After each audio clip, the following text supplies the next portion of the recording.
telling you, I don't understand why Spider-Man would do that. He's literally paying Comic Frontline to have his show Ask Spidey back. I mean, he's paying at least a good $1,000 a month. Well, yeah, I mean, he thinks that he's doing something good for the audience by answering them questions, and I think, I miss that. I really think that having Deadpool on the show will help out a lot. But, you'd think that they would be focusing more on what's going on in their universe right now with Civil War 2. I mean, Captain Marvel, she's completely lost her mind. Man, she's gone batshit crazy. I mean, did you see, I wonder if She-Hulk is single.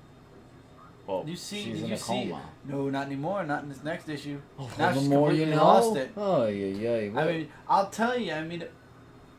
What? You did it again, didn't you? You did it again. Where are your eyes? You don't pay attention to the camera ever. I gotta pay attention. This is why we need somebody to tell us when to go. Yes, we do, because we don't know about these things. It is 4 a.m, but let's go. It's actually 3:30 in the morning. Let's be honest. Anyway, hey guys! What's up everybody out there in the Frontline universe, and welcome back to another Dark Avenger comic book review. I believe this is episode 352, maybe 353. I'm not good with the numbers. But I will say we had a lot of books this week, man. Oh, we did. We literally went down to the wire. That's why this review is coming out on Tuesday instead of Monday. There were a ton of books. Michael actually took one of the number ones I thought I'd be doing, which I'm kind of glad for, but I'll probably go back and read it myself later for my own personal, because I wanted to try it out anyway. And we got some number ones. We got some interesting number ones from DC. We got some interesting continuations from DC. Nice amount of Marvel. Not too much, but a nice amount. And I'm trying to think if there's anything else. But we had a hefty week, so let's waste no time and go into this week's books, which were released on July 27, 2016, the last week of July. That's right, we're going into August, so next month means new number ones again. Yep, so let's start with your book first. ROM, issue number 1 from IDW. Now, this is a $5 book, everybody. I want to throw that out there first and foremost. Now, this is the first issue. I did not do my research to find out if ROM is going to be a $5 book every month or if it's just because it's an issue number 1. Now, ROM came from Marvel, for those of you that didn't know. IDW acquired it from another company. I believe they acquired it from Marvel. I don't know where ROM was acquired from, but he originated in Marvel. I remember looking at those dollar comics. Remember when we got those 4 for $1 books, and ROM sometimes was in there. It was an interesting book, but nothing that ever caught my eye. So IDW's been doing a lot of great work with a lot of their books. So I said, why not? Let's look into it. So we get introduced to ROM in this book, and it turns out that the planet Earth is being overrun by a alien species that basically kills off the humans, the human person, and then basically copies them and becomes their counterpart. It reminds me a little bit of, remember Animorphs with the Yeerks that go into the ear? But instead of possessing the person, they kill the person and then take on their own form. I'm sure there's another alien movie that's a better analogy than Animorphs. Yeah, kind of better than that, I think. But whatever it is, that's what they're doing. And ROM is there to eliminate the aliens before they take over the entire Earth and basically assimilate all the humans. Right. And he's a space knight that does that. He's chased after these aliens before. And then we get introduced to this female character who's come home from the service. And her parents are acting very weird. She starts to feel weird. And as they're about to abduct her, ROM shows up and actually saves her. And at first she thinks that he's just killing everybody. But it turns out that he explains to her. And apparently she somehow believes him. She says, for some reason I believe you. There's another story. And it involves the introduction of G.I. Joe. Now, I believe ROM is part of Revolution, which is why G.I. Joe showed up at the end of the issue. There's another story after this with ROM. But in the end of this issue, G.I. Joe shows up. And I believe, like I said, this is the start of Revolution. ROM is like the prequel to Revolution. So we'll see. I guess the aliens are the threat, maybe? I don't know where we're going with Revolution, but I'm interested in seeing where things are going. ROM was an interesting read. It's a $5 book, so with all $5 books, I have to say, as always, go to your local comic shop to check it out. If you're not able to check it out at your local comic shop, go online, check out some preview pages, see what other people say. Don't just listen to me. Listen to multiple people. See what the majority of reviewers are saying about the book. I thought the book was a very fun read. It was interesting. It was something, going back to a comic I knew a while ago. Mm-hmm. I know I'm spending a bit of time on this, and I apologize for spending time on this. I just want you guys to realize my back history with ROM, which wasn't good, and my present day history with ROM, where I thought the book was interesting enough to give issue 2 a try. I'm just weary if the price is going to continue to be $4.99. I don't know if I could recommend the book, but if it's just for a first issue, it's rare that IDW does that. It's not like Marvel that literally every number one or every special is $5.99, $6.99, $7.99. So I would say give it a shot. Do your research. If you know Rom and you liked Rom, then I would definitely say go for it. The artwork in the book's really nice. Story is really interesting. I'm looking forward to it. And with Revolution going on soon, I better get into Action Man and Micronauts and a few other series because it's about to start. Well, I think I'll get into them more when it crosses over more. Godzilla Oblivion, this is the final issue. I believe it's issue 6. No, it's 5. Oh, 5. Okay, it's the final issue. So the kaijus have now taken over the world. At the end of the last issue, the world that had the kaijus basically send them to the world that opened the portal up in the first place and where King Ghidorah and Godzilla came through. So instead of sending Godzilla back because King Ghidorah died, basically the other side sends the kaijus through with the saying, of course, we're sorry. So now, this was a very quick issue actually. They basically figure they're going to send out these little particles into the air which will teleport all human life from that world to the kaiju world where the kaijus left from. So basically that world got rid of their kaijus, but now they're about to get like 1 billion new human citizens because that world is moving over now to the world that is now kaiju free, and that world will end up being a prison for the kaijus. In the end, 2 people are left behind. Read the book to find out what. I thought this was a nice story. It was a nice self-contained story. It didn't really matter as much as like Rulers of Earth, which led into Hell on Earth, Godzilla in Hell. There is Godzilla Rage Through Time coming up. I don't know if that's yet another miniseries only, but I'm looking forward to Rages Through Time. That might take place after this. Maybe he was frozen on Earth and he has to go through. I don't know what. We'll have to wait and see. But I enjoy the Godzilla books when they come out from IDW. This I've been waiting for. This has been promoted for a while now. Predator versus Judge Dredd versus Alien. Issue number 1. Or Aliens, issue number 1. It says Aliens? Wait, let me just... Aliens. Mike's right.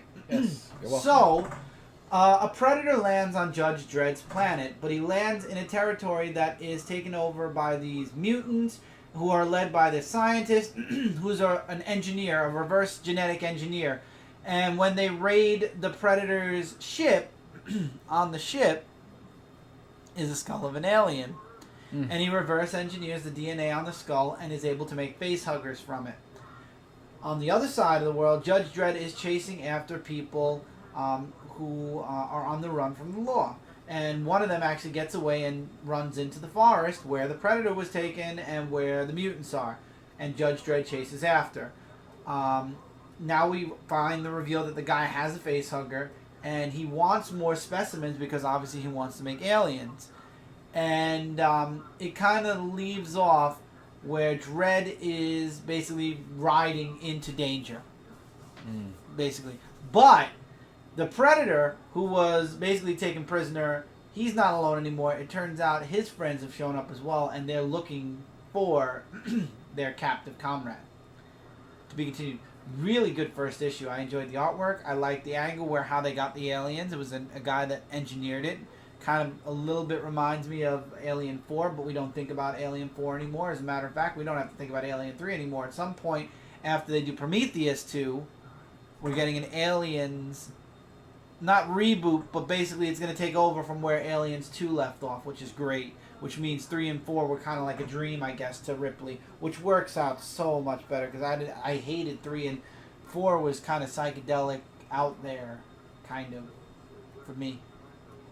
And I didn't like the girl died and the command. That's a story for another day.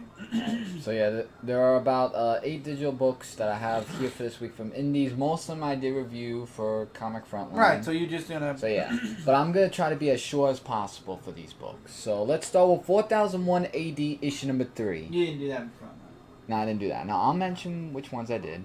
This is where Rai versus the old father of Japan, or new father, however they call him. He just calls him father, really. And we find out more about him, about why he wants to take over Japan. We find out a little bit about backstory of how Rai became the way he is. And he's trying to tell his father, I'm not like you to be, who you are and everything. So they wound up having a fight scene. One person does die in this book. The person who was teamed up with Rye, Lemire, I think his name was. Lemire, well, yeah. Lemire, yeah.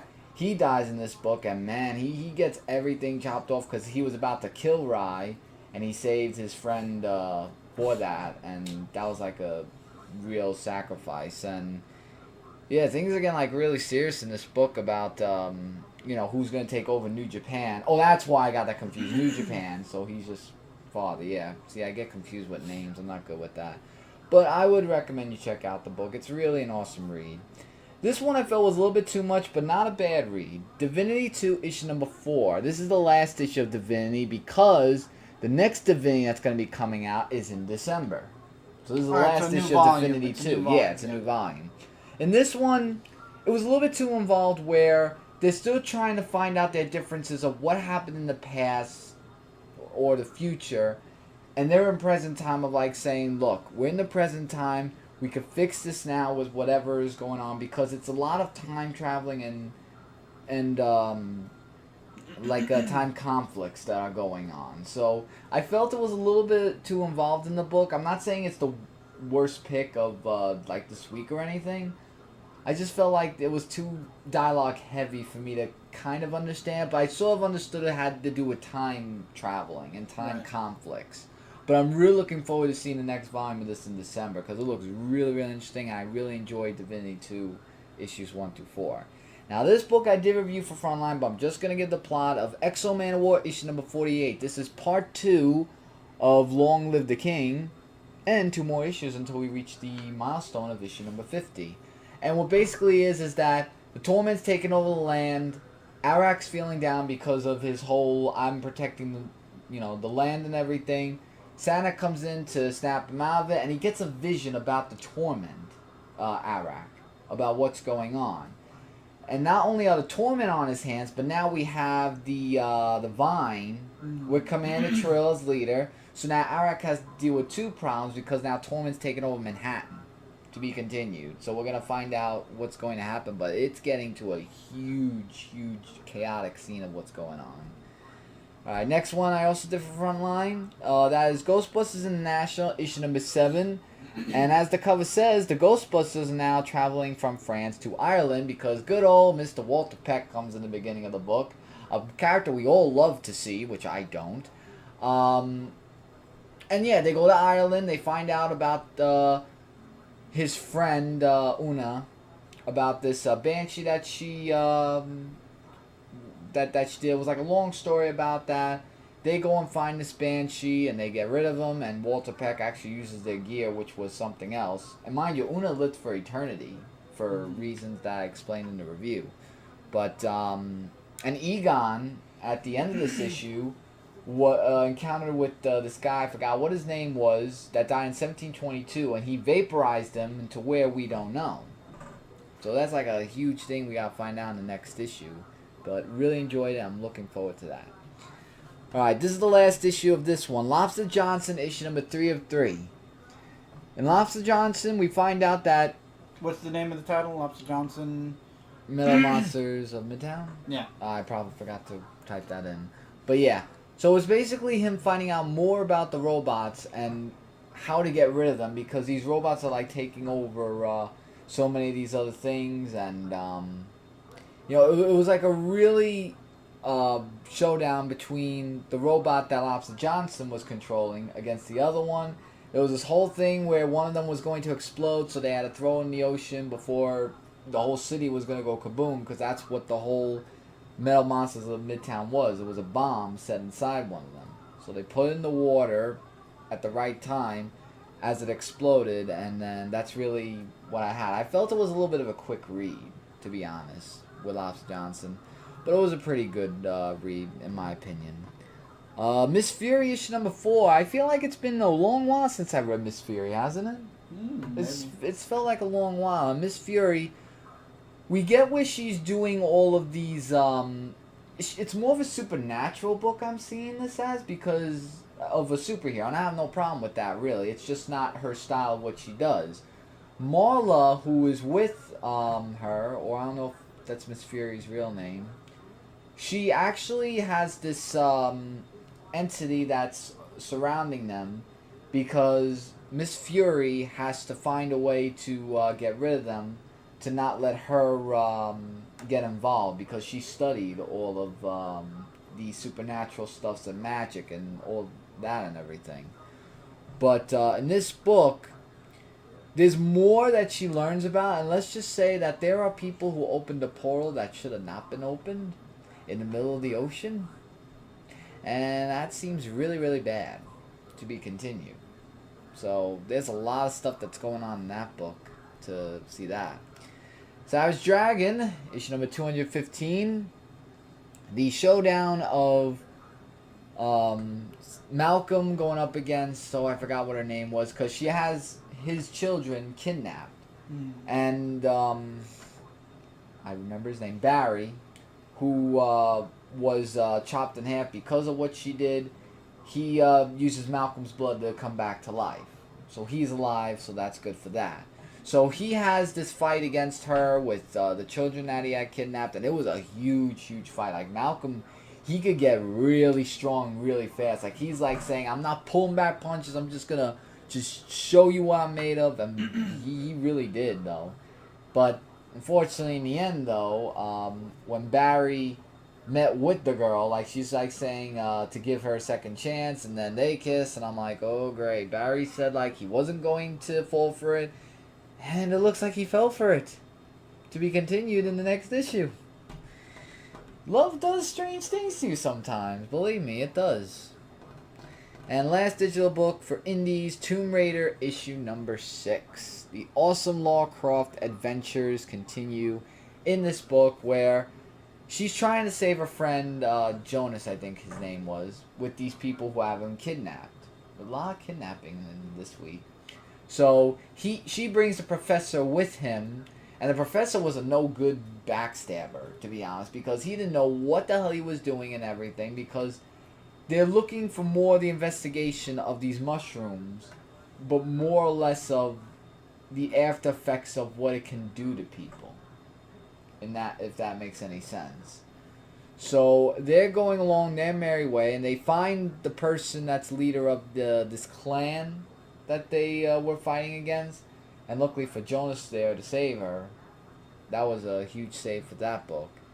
So I guess that they're going to be doing other things in the other issues, and it's to be continued. Oh, something did happen to Sam over the phone, and we don't know what it is because he tells Lara Croft it's about Sam. So I don't know if that means Sam died or if Sam is... We don't know. That's what left us off at.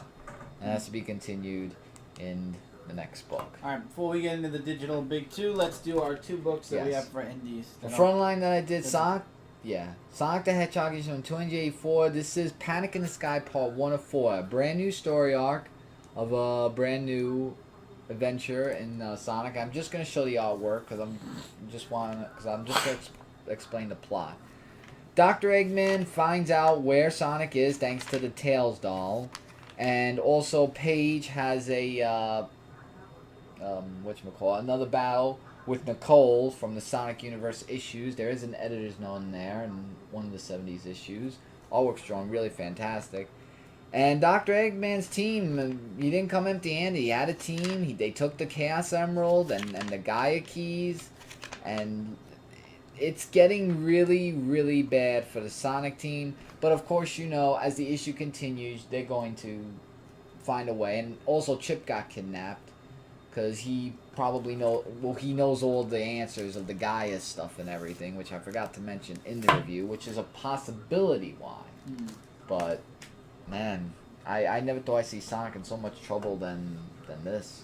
Alright, really quickly, I was going to review this for Frontline, but then I figured this was the last part to the current story arc, and now we're going to be gearing towards issue either 70, or everything that's been going on since issue 50 has been gearing towards 100. So this was the final issue. This was TMNT issue number 60. This was the final part to the war between Kitsune and the Turtles and the Foot Clan, basically. So I figured I was gonna do a solo review of this, and then I figured, you know what, maybe I'll start next issue when we get into the next story arc. Really nice that IDW actually did a Darwin Cook tribute, by the way. So the Turtles face off against Kitsune. We were all right. Kitsune did not kill Splinter. She just stabbed him. He survives.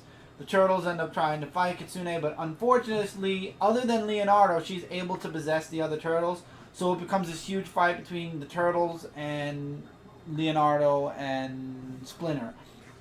And Akka from the miniseries. See, this is why I tell you guys the miniseries are important sometimes, because she shows up to April again. And for those of you that didn't read the miniseries, like our niece, great cousins, yes, our niece Bravo, she didn't know who Akka was because she didn't read the KC April miniseries yet.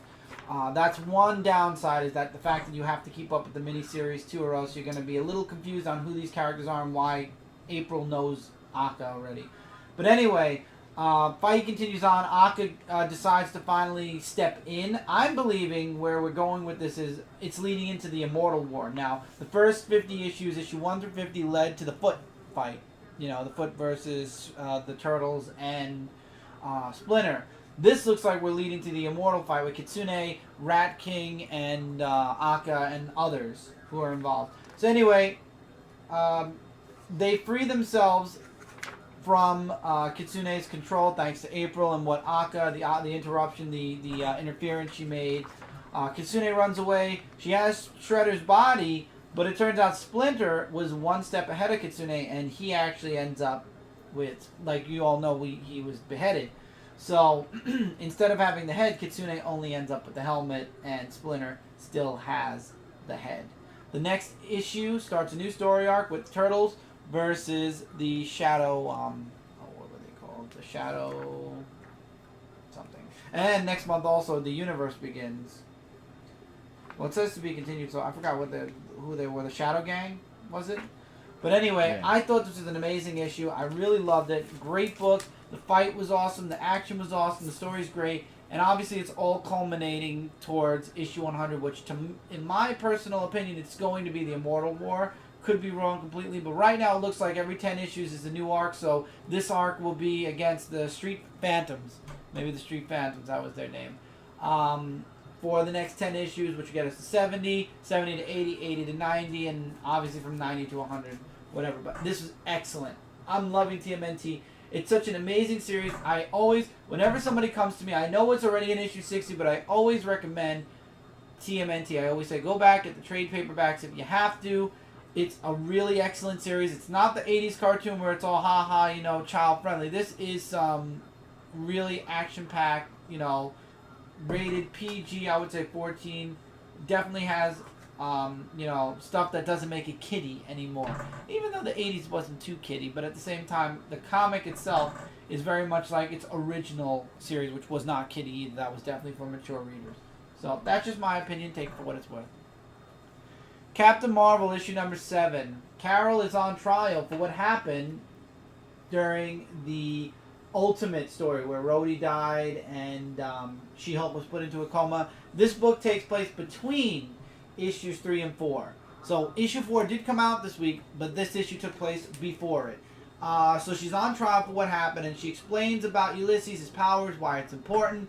We get a recap again of what happened during the Ultimates, and then we get the continuation of the Captain Marvel story, where Ulysses has a vision, but because of what Iron Man said in issue 3, Ulysses is hesitant to involve himself anymore because he believes people die. Carol has a huge talk with him and basically convinces him back on her side. He tells her the vision. It involves the person that they were chasing after in the previous issue, and they end up saving all of Boston because of Ulysses' vision. And that's what she brings back to the council during this hearing. And in the end, basically, she's adjourned. She comes back. And in the end, they think there's nobody better to lead the team with Ulysses than Captain Marvel. So she stays on. And we actually finally get a little bit of emotion with Carol with also Rhodey. She finally, we finally see her, we've not seen it in Civil War, her dealing with Rhodey's death. We finally see it in this issue. But we all know that Carol's wrong, and it's even more so reflected in issue 4, where Carol is definitely taking the Iron Man approach, like in Civil War 1, where Iron Man wouldn't hear anything. Carol's not. Well, we'll get to that. I don't want to go into another book, but this is a nice issue. We finally got to see Carol dealing with Rhodey's death. We're going into some Avenger books. All new, all different Avengers. Issue number 12. This is the last issue before we get into Civil War 2. they're fighting with Annihilus. Spider-Man ended up getting left behind, Miles Morales Spider-Man, and the Avengers have to go back to save him. They end up having to fight Annihilus, and basically instead of just taking Miles and running, this time they destroy the gun, they destroy Annihilus, they free the planet, and basically leave Annihilus in ruins. And then they decide they have to go home. So unfortunately Sam's quest to find his dad is put on hold, but at the same time, I like how in the end of the book he kind of said, but we had a good day. And I'm like, get abducted? You know, yeah, stop Annihilus, but a good day? Okay. Interesting book. And the only reason I'm reading the Uncanny Avengers, this is issue number 11, is because Hank Pym came back, a.k.a. Ultron. I'll probably end up letting Uncanny Avengers go back to my, what do you call it? Wait, wasn't Hank Pym Ant-Man? Yes, but if you read the graphic novel, I you did read find that. out that he merged with Ultron. Oh, he merged with Ultron. Yeah, I read that. Yeah, So then I forgot. So it'll probably go back to my what do you call my oh god when I don't review the book. Pleasure read, basically, where I'll read it on my own time. But anyway, there's still one more issue of this to go. So it's the Uncanny Avengers versus Ultron, who is basically in control of Hank Pym and Ultron. And Vision shows up. There's this huge fight between Vision and Ultron, aka and Hank Pym. It was epic. It was crazy. And then they reach out to Carol, who has the Icarus, which apparently was a plan in case Ultron came back. And everybody's fighting Ultron. They finally take Ultron out. Icarus was this big EMP thing that shuts Ultron down, but unfortunately he's merged with Hank Pym, so he's half organic, half machine. So he's still able to talk. He's just unable to move. And in the end, it looks like it's going to come down to like this ultimate final fight between Ultron and the Avengers. I'm really digging this story arc. I'm really liking it. The artwork I feel definitely has improved, even though it's the same artist, it's Ryan Stegman. I'm enjoying it a bit more. I'm liking where the story's going. Unfortunately, this will be going into Civil War at some point, and it'll probably go casual read. It'll go back to my casual read list. But I've been enjoying Uncanny. All new, all different's been up and down. Unfortunately, it's going to end anyway, and I don't know where that team's going to go. But anyway, Venom Space Knight issue number 10. We find out why the cleansing didn't work on Venom. And he's basically put on trial, and what it looks like is basically an execution because he's fighting all these symbiotes. Flash Thompson feels like he was played, so he goes out to defend his symbiote, the Clactar that he's connected to, however you say it. And what happens is, it was basically to see, it was a trial, it was a test for both of them, and they pass. But what happens is we find out why Venom is still uneasy, why the cleanse didn't work, why there's still pain within the Venom. And unfortunately, this is where, again, Marvel screwed up with their renumbering, because if you don't know this character, it was from the previous volume of Venom. Basically, what happened was Flash Thompson had to protect somebody and was unable to, so he basically shared his symbiote with her, and I believe she was called Mayhem. And what happens is, the reason Venom cannot find peace is because the symbiote is connected to this girl who is Mayhem, and she also bears the Hell sign. And for those of you that remember about 2 years ago, the Trinity that was done with Venom and Ghost Rider and Red Hulk, holy crap, I do not want to revisit that again, and I'm hoping we're not. But Venom has to go back to Earth to cleanse, to basically get Mayhem, subside the Hell mark long enough to cleanse her symbiote to finally put Venom completely and utterly at peace. Obviously, this probably won't work since we are getting a new Venom series in around September, and it doesn't look like he's back to his Space Knight outfit. But I don't know, I could be wrong. Maybe he is cleansed and he just stays in that form. But anyway, interesting, but again, I don't like that it connects to a previous volume, because then what was the point of the renumbering? Just because he's in space, or just because it's the next phase of Marvel? You needed to know backstory about Mayhem, or else you'd have no idea who Mayhem is. But my other question is, isn't Carnage a incarnation of Venom? And wouldn't that be a problem if Carnage is not cleansed? Mm-hmm. So even if we cleanse Mayhem, technically Carnage is the breed of Venom. And same with Toxin. I don't know. I guess we'll have to wait and find out. Maybe Marvel's putting a plot hole in there where Carnage technically became his own being. I don't know. But speaking of Carnage, it's a good segue to Carnage issue number 10. And in this book, we find out that Claire Dixon, who was in the last issue... Are they still on a boat? Actually, to be honest, yes. I heard Mike Spider Slayer in my head when I was seeing that they were on a boat. Seriously, looking for Carnage. And no, here's the thing though. Claire Dixon was, I can't remember what the name was, Hayes or something? Yeah. Is that a symbiote name? Yeah. Yeah. She appears in this comic book to go with Carnage.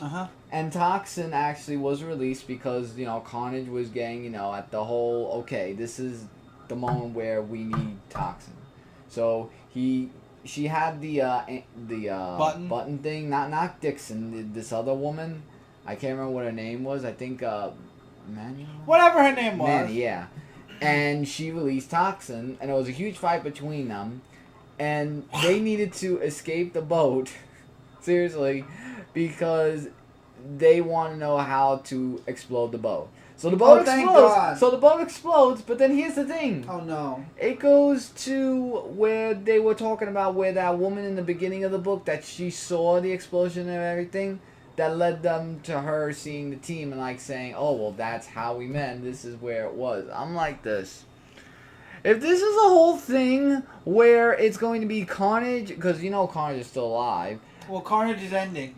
I'm so glad to hear that, because I'm telling you, if I have to deal with another boat adventure, if I'm going to have to deal with more stuff in this book that I don't even want to review more, I'm just going to drop it. Plain and simple. And finally, Hyperion issue number 5. That's it? Well, for the digital on here, because we have to get in the physicals. So in Hyperion, we see that he saved Junior after that whole thing, what happened. Junior! And one of Junior's, the asylum thing that she was in, that clown place, one of them survived, actually. And I couldn't believe one of them did. But we find out that Junior gives Hyperion a speed dating site. No, seriously, she wants him to go speed dating with people and everything because he feels, that's only being a hero and everything. So he goes speed dating and he meets, hold it. He meets with his, I don't know if it's like a psychic or anything, Dundra, I think her name was, which kind of was something else, and the way that they fought in the beginning, and then, man. Basically, what she's trying to tell Hyperion is to, get rid of Junior and just to go with her and stay with her forever, because I'm telling you, if it's not kidnapping, it's trying to get people with the love and stuff like that. I mean, it's really something. And then, no, I'm serious. I am not lying. That's what she did in this book. And I'm like, okay, this is really something now that he has to choose. Really? Love triangle much? Or what he has to choose? But I liked it. It was really good, and might as well put it away. Civil War II, issue number 4. Now, this is where I told you Carol is going apeshit crazy finally. So, Iron Man got the results for Ulysses' brain, and he's explaining to people that we don't see on camera at first about the brain. And also, Jennifer Walters wakes up, and she finds out that her cousin was killed by Hawkeye. And the verdict was Hawkeye walks, because he was found not guilty because it was not his fault. This was something Bruce Banner asked him to do. Oh, I remember that. So he was acquitted. And then we get into the explanation with Iron Man, and now as he's making the explanation, Ulysses has another vision, and it's about this girl who he claims is an undercover agent for Hydra, and she's going to blow up something. So they go and they arrest this girl who has nothing in her briefcase. He had the vision that it was in her briefcase. And they arrest this girl who is completely and utterly innocent. She's done nothing. And Iron Man continues to explain basically that Ulysses, it's algorithms. Nobody can see the past. He's only seeing numbers, possibilities, nothing that's solid. And we find out he's talking to a group of Avengers and also Medusa along with Captain Marvel. And he's telling Captain Marvel that his visions are only about 10% accurate at the best. At the best, and sometimes maybe 20, 60, 80. They're basically random. It can't be 100. None of them are 100%. And basically, she's like, even if it's 10%, if it stops something, that's more than enough for me. And everybody is kind of on Iron Man's side, because even Beast did the work, and he said that Iron Man's not wrong about it. And she's like, you know what? Rhodey would have seen it the way I'm seeing it. He's like, well, I'd ask him, but. And then she's like, you know what? I'm done. Back off. And she leaves. And this basically pushes Iron Man's hand. And we see Medusa and Black Bolt looking at each other, because Medusa and Black Bolt are actually at the meeting with Captain America. And basically Iron Man's like, they're leaving us no choice. And he's like, we have to do something. She's like, you have to. And they're interrogating this innocent. Well, at this moment, we believe she's an innocent woman. She talks about Hydra. Even S.H.I.E.L.D.'s done background on her, and her father's a police officer in Chicago. She's innocent completely. There's no traces or signs of her being an agent of Hydra, and Captain Marvel is just not willing to accept it. And then she gets teleported away by Nightcrawler, which leads to what we all knew was coming. The big standoff where Iron Man basically says, sure it is, I warned you, we all warned you over and over that this was going to happen. And she basically tells Iron Man he's under arrest. And he's like, I don't think so. So basically the line is drawn. You have X-Men and Black Bolt and Black Panther on Captain Marvel's side, and basically you've got the rest of the Avengers and the young X-Men on Iron Man's side. However, and unfortunately, at least until the next issue, where I'm sure they're going to divide up too, Carol has the Guardians of the Galaxy on her side. But remember what happened in Guardians of the Galaxy. She did not give them the full story. And I have a feeling when they find out what the full story is, that's what's going to draw the dividing line with the Guardians of the Galaxy as well, because we did see the Guardians fighting each other on future issue covers. So, yeah, Carol's just not listening at all, and she lost her boyfriend, and she's using that as justification for why she's listening to Ulysses and why she won't listen to reason that Ulysses is not seeing the future, not the pure future. He's seeing possibilities, and the possibility of Bruce Banner hulking out was nil. The one with Thanos was true, and the one with this girl was completely false. So do you notice that it went from completely true to almost not true to completely false? Mm-hmm. Ulysses doesn't have it, and there's proof. That's why Bendis is showing us how Ulysses is now kind of falling out with everything. So before we get in now to the DC Rebirth books, we do have a Hanna-Barbera book. I did get it, guys. I know I said I was going to get this. I didn't get this during the haul video, but I got it in time to show it off here. I got the Birdman cover for Future Quest issue number 3. I told you guys Future Quest and Flintstones are the two books from Hanna-Barbera that I am getting physically from now on, because I love these books. And this book kind of takes a break from the main story, and it focuses on Birdman, and it focuses very good. It focuses on the Herculoids. This is how Birdman came to meet up with what's the thing's name? It says it here when he actually says his name, and it actually sounds like a Transformers name. Omicron. And basically these agents from the agents from Fear are going after to take samples, and what happens is Omicron actually takes them and basically assimilates them, and that's his goal, is to assimilate everything. And you've got Hawkman fighting with this agent, I forgot her name, and in the end they end up beating Omicron, but Omicron warns that there's more on the way, and this leads to Hawkman and I forgot this girl's name, the agent, getting that call from Dr. Quest. And basically the mission begins for them there. And this is where Birdman comes in earlier issues when he saved Johnny and the others. Then we get a Herculoid story, and we actually get the background on the Herculoids. We find out where the mom and dad actually came from, which was a sister planet to the Herculoids planet, where it was basically invaded by robots. Like, they basically gave robots too much free will, and Terminator happened, basically. And they escaped, and making friends with the Herculoids, however, is a story for a different time. and now the robots have found both Tara and Xandor, and they are actually planning an invasion to basically eliminate them once and for all. And it's really good. The artwork is gorgeous. I'm loving this. This is like watching the 80s all over again, but it's all newly written, and it's just really good. I enjoy Future Quest so much. I mean, I'm going to be really happy when we get back to the actual main story, but this is a nice Birdman and Herculoid story. I would definitely recommend Future Quest. I love this book. I really do. I didn't know if I was going to like it, but I'm really happy with this, and I'm really interested in Flintstones, so that's something. And then, of course, I'm not a fan of the futuristic Scooby-Doo, but I do casually read it, and it's okay. You know, as long as you think of it as its own entity. And Wacky Wasteland, I'm not even wasting my time with that. Alright, this is a Rebirth one-shot, Red Hood and the Outlaws.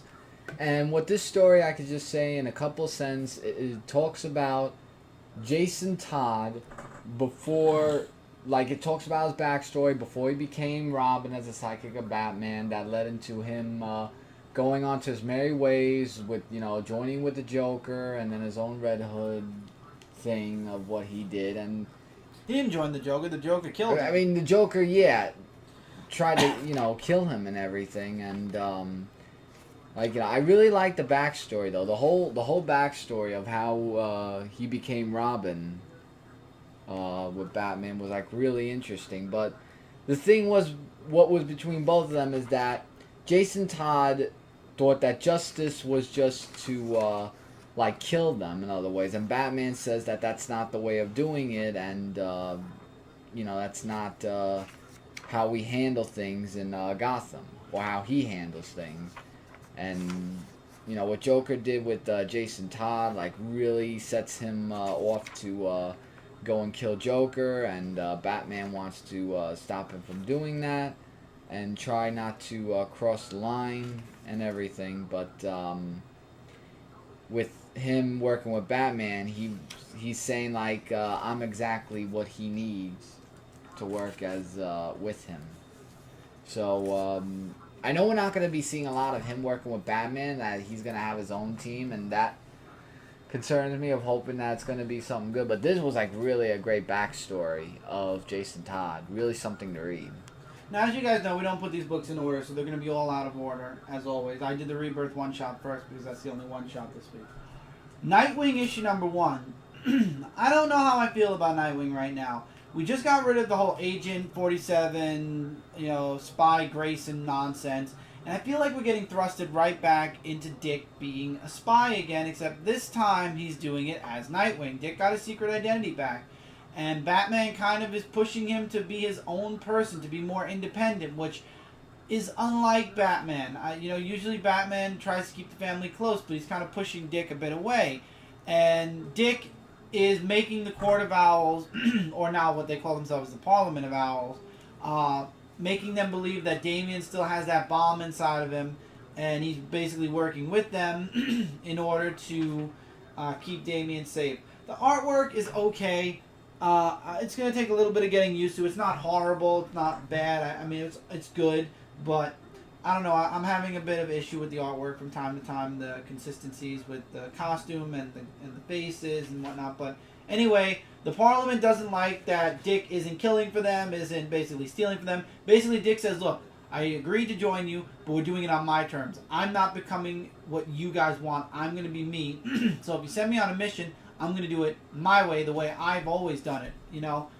And if you don't like it, too bad. And he doesn't want the partner to help train him, which is the Raptor.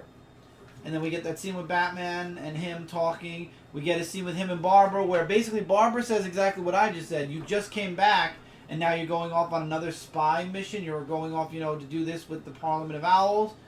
And in the end, though, he does get to meet Raptor and get his ass kicked by Raptor. And Raptor believes that everything that Batman taught Dick was wrong and that he needs to be taught the right way, which is the way Raptor is going to teach him. So, reluctantly, I think that Dick is kind of going to be horseshoed into teaming up with Raptor, whether he wants to or not. Parliament of Owls apparently wants him to. I don't know. Maybe after this story arc, things get a little bit better. But I honestly, you know, I feel like we got the Court of Owls in the very first story arc with Batman. We got to see the Court of Owls later on again. We got to see the Court of Owls during Batman and Robin Eternal. We got to see once again the Court of Owls during the Robin Wars, which we don't talk about because that did not go too well. The ending is why this now. I'm getting tired of the Court of Owls. It's like Superman where they overuse Brainiac. Now Batman is overusing the Court of Owls, or the Bat family is overusing the Court of Owls, the Parliament of Owls. It doesn't matter. So I'm hoping after this first story arc with Raptor, or hopefully maybe the second story arc, we're going to get away from the Parliament of Owls. I really want to see Dick back in Bullhaven or back to just doing Nightwing stuff on his own, not working for anybody, not working undercover, making people believe he's working for them and he's really not. I'm tired of that. I want to see Nightwing be fully Nightwing again. You know, he even says to the woman that, you know, you may have my name, you may have me by the hair right now, but, and I'm like, yeah, they do, and the writers kind of have him by the hair also. I want to see Dick expand again the way he was as Nightwing. I don't want to see him still a secret agent undercover. I want him out of that, and hopefully in the next 2 story arcs we'll get that. I'm hoping. The next 2 books I reviewed for Comic Frontline already solo, so I'm just going to throw them out there. That's why I said these books are not in any particular order. Flash issue number 3, really quick. I really liked it. The world now, well, Central City was shot with a Speed Force storm. And I think I said Flashpoint during my review. I apologize for that, but they get shot with electric. So now there's a bunch of speedsters in Central City. And what happens is, in the end of the book, Flash decides he's going to work with Star Labs and train all the people with powers so that they can use them to the best of their abilities. That's what he believes he's, you know, he didn't have training, he had to learn on his own. Now he wants to help people that now have the same power he has in order to get them to better understand it and maybe make a Flash League. Who knows? I don't know. Hopefully this is only the first story, the first 2 story arcs, then we get away from that. Superman Action Comics, issue number 960, one of my favorite books this week. Superman fighting Doomsday. Wonder Woman comes in at the beginning of the issue, saves the Clark Kent, whoever that is, and ends up fighting Doomsday alongside Superman. Their chemistry, the way they talk back and forth was awesome. When Superman catches up with Lois, who's running away because Doomsday gets that 6th sense for John, because he hears John from far away. The whole while Lois Lane, Wonder Woman... I can talk. The whole Lois Lane and Wonder Woman moment was really great. I love this comic so much. I love this and I love Superman so much. I'm so glad we're getting back to basics. The costume may not be the same, but the feel to Superman is still the same, and that's the important thing. And that's why I said way back when the New 52 happens, I didn't care about the armor costume, which thank God we got away from that at least. I don't care about the costume, it's the person, and the person did not match this person. And I'm glad 5 years later we got the person back. Excellent book. One of my, I would dare say, my almost number 1 pick this week. It's fighting between that and TMNT. We'll find out tomorrow night on, or tonight, because this is going up Tuesday morning. We'll find out tonight what made my top 5 issue number 1 and what made my top 5 number 2. Hal Jordan and the Green Lantern Corps issue number 1. Again, the Green Lantern Corps shows up at the end of the book, so again, I have not read the final issue of Oblivion, so I don't know what happened or how they ended up escaping the dying universe. I don't know how I missed it. I've got to catch up. I've got to find that book and get that in, but they show up at the end. Hal Jordan is fighting a bunch of crooks trying to find the Green Lantern Corps. Sinestro retakes Parallax and becomes Parallax once again, and now the truth comes out finally. All the good that Sinestro has done was for nothing. We thought he changed, he turned over a new leaf. No, because now that the world trusts the Sinestro Corps thanks to Saranic, basically Sinestro says, go forth, be the enforcers of order in the universe that the universe requires, and bring order through fear. And any other lanterns that stand in your way are just a way of chaos, and stop them. And I love how Hal Jordan kind of keys into that. I guess it's because his ring is made from pure will, so he feels all of the stuff that's going on with all the other spectrums. And he actually does encounter 2 Sinestro Corps members, and basically a fight is about to ensue. But then, of course, we get, like I said, the Green Lantern Corps, who's now back. So the Sinestro Corps is basically enforcing order, and they think that they're going to be the police of the universe, and now the Green Lantern Corps is back. I feel like we're going to get a Sinestro Corps War 2.0, which could be good, could be bad. We'll have to find out. But Rob Vendetti is doing a good job. I just feel like it was kind of like a cluster of a lot of, it's a lot of setup. We got Hal Jordan back, we've got the Sinestro Corps, now their true the truth behind the Sinestro Corps is coming out, and even Saranic says this is going to be bad. And Hal Jordan is trying to find the Green Lanterns. The Green Lanterns are back now. I'm sure at some point they'll intersect.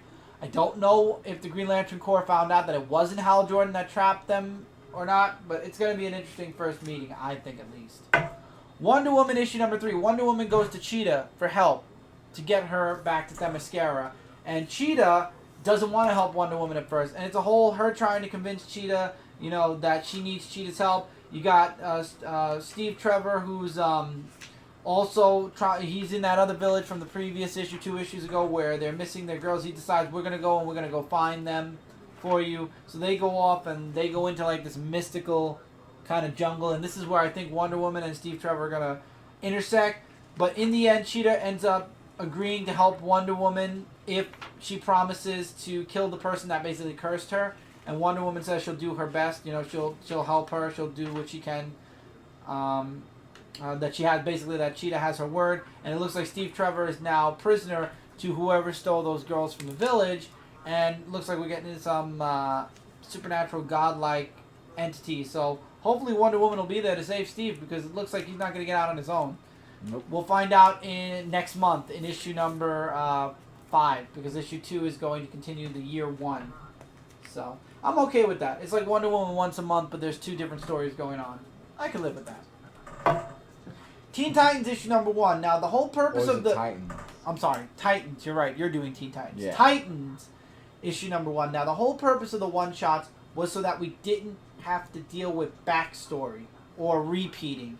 And unfortunately, this book's whole first half is Wally again going to find the Titans, and him, with Barry during the Rebirth special one-shot, and him creating we do get some new stuff, little things added in where he creates his own new costume thanks to the Speed Force, and him reaching out to the Titans. We skip him reaching to the Titans, and now Lilith is trying to reach into Wally's head to try to figure out who is the one that's screwed with the DC Universe and how they're going to stop them. And unfortunately, she's not getting too far. And see, I like the way Brett Booth does Nightwing's costume here, as opposed to the artist that's doing the Nightwing actual comic. It looks like the Nightwing costume here, with the more bold Nightwing. I mean, I'm nitpicking the costume, but I don't feel like... the artist for Nightwing definitely needs to change at some point. Hopefully it will. I can live with it for now.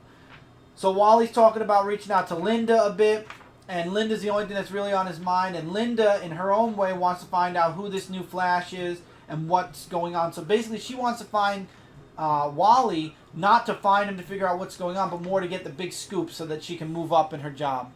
So it's kind of messed up. So what happens is they start talking about maybe Mammoth will know what's going on, because he kind of popped out of nowhere. So Donna and Roy go looking for Mammoth. They have a few leads, and they find out who Mammoth was working for. So maybe that person will be able to get them some information on where Mammoth is now. And Lilith is still trying to break into Wally's head.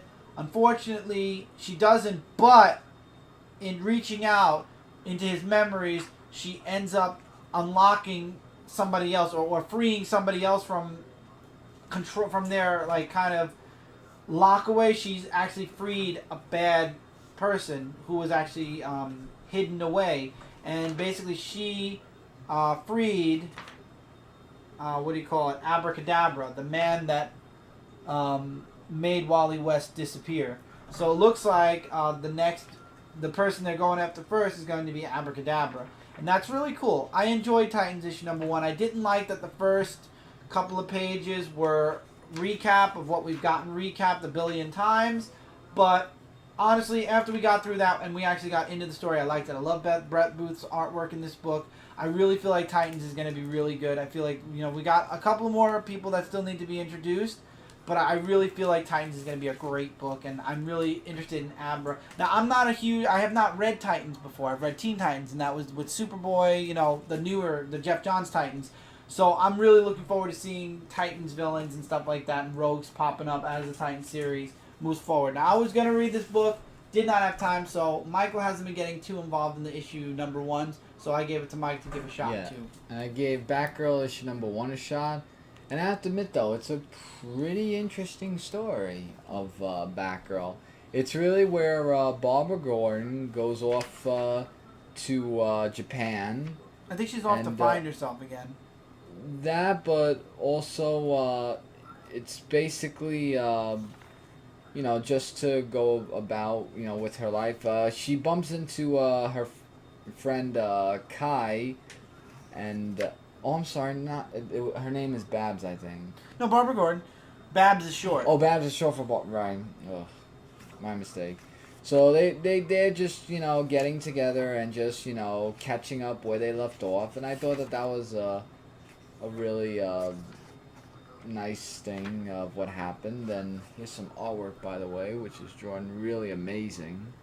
I think the artwork's good. Yeah, and she meets up with this girl who is causing trouble in Japan. I can't remember what her name is, but anyway, they both have a bit of a fight scene where this wizard-like person comes in, and we know that's from the old woman from the chair, and the guy believes that Batgirl killed her in some sort of way, but what we know is that she did some saving for the city, and it looks like that they're going to be going to Singapore, because there's a lot that they talk she's on about a road with Singapore. trip, basically.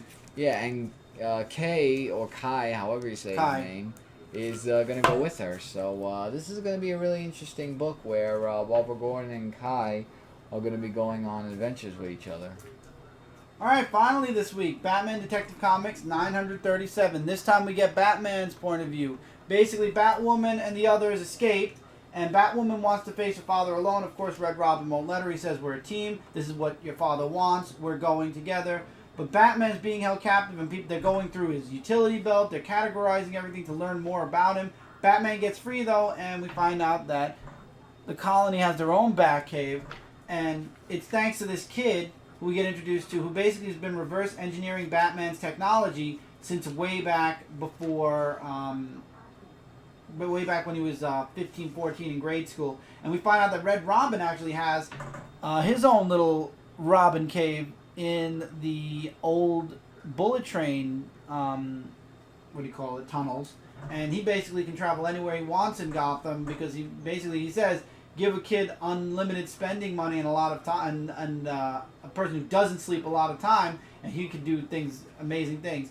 And Batman is just learning more and more about the colony, and then unfortunately, this kid was just wasting time, yakking away to Batman, basically to get him, because it was basically to get him ambushed again, and that's when the Colonel shows up, and basically reveals he knows that Bruce is Batman, and says that he blames Batman for taking his daughter and putting him on her side, that the Shadow, the League of Shadows is coming, and Batman doesn't believe it, and that's why this whole team, the colony, was put together, because Batman's been fighting everything, but not realizing that in the background, the League of Shadows has been taking over, and he doesn't have what it takes to stop the League of Shadows, that what he's doing is the way of fighting the League of Shadows, and he knew that Batman would never join him. But that's when Batwoman shows up. I said Batgirl before too, probably. But Batwoman shows up and says, you want an answer? Because he basically wanted Batwoman to join his side. And obviously she's not, because looks like in the next issue it's going to be the Bat Family, or a fraction of the Bat Family, versus the colony. Obviously Batman's going to escape. Obviously the colony is going to be an antagonist towards Batman for a while. And obviously now that we were introduced, or the word Shadow League has been mentioned, Batman's going to be doing some extensive research. They don't think that Batman can take them out, but I believe that Batman in the end will prove that the colony, which is supposedly an army of Batmen, which was put together after, basically Batman survived 0 Year on his own, and he did what the U.S. Army couldn't. So they've been watching him, and they basically made an army based after him. And you could try to imitate, but there's only one Batman. And I believe in the end he'll prove that he can still beat the colony. Yeah. So and that's why also he brought Batwoman in, because he saw that Batwoman was the one that was being monitored the most. He's noticed the monitoring for a while, and that's why he brought Batwoman closer to him, because he knew that the father or that somebody was doing something. Now that he knows, it's going to be fun to see where this goes. So with that, guys, that's it for this week's comic book review. So before we go out, I want to mention that the intro that you guys got to see at the beginning of this week's episode was actually put together by our good friend Jordan. Jordan's the one that did the Epic Story recaps on Brooklyn Boys. And I actually approached him to help me put together a makeshift video, at least for the rest of this year, as an intro for the Dark Avenger comic book review. So he did the intro for us, the video, and then I'd like to thank our brother Keith, who allowed me to use music from his band, which is I'm Still Alive. That's the song that you guys hear in the intro. So Jordan and our brother Keith, I'd like to thank both of you so much. Both of them are the reason why we have a really awesome intro for this week, this and the rest of the year's Dark Avenger comic book review show. I appreciate all the the help that you guys gave for that, and I want to give credit where credit's due. We didn't put that together. That was put together by Jordan, and the music is credited to September Silence, which is our brother's band. So just wanted to mention and give credit where credit is due. We really like the intro, and I'm looking forward to, as we move forward, of course, morphing the intro into something more as time goes on. But that's for later on, not for right now. That's for So thank you again, Jordan, and thank you again, Keith, for letting us use the music and for putting the video together. As always, Comic Frontline, feel free to comment below your thoughts on any of the books we talked about here. What did you guys like this week? I'm almost eagerly awaiting Peter Barker's list, because I really enjoy going the back and forth with his top list of all the books he read. But guys, if you see in the comments below, you are welcome to put your favorite books, what you enjoyed this week, your thoughts on any of the books. I welcome it, and I reply, as you guys can see. So feel free to leave comments below on your thoughts on any of the books we talked about here, books we didn't talk about, and let us know your thoughts. Recommendations are always welcome as well. Yes. So feel free to leave those in the comments below. We love hearing from you guys. That is the most important part after the show, hearing from you guys. And I'd love to hear what you guys thought of your books this week. Even if you disagreed with us, that's fine. I think Peter Barker kind of disagreed with us on a few books already. And that's cool. That's your opinion. Just tell us why.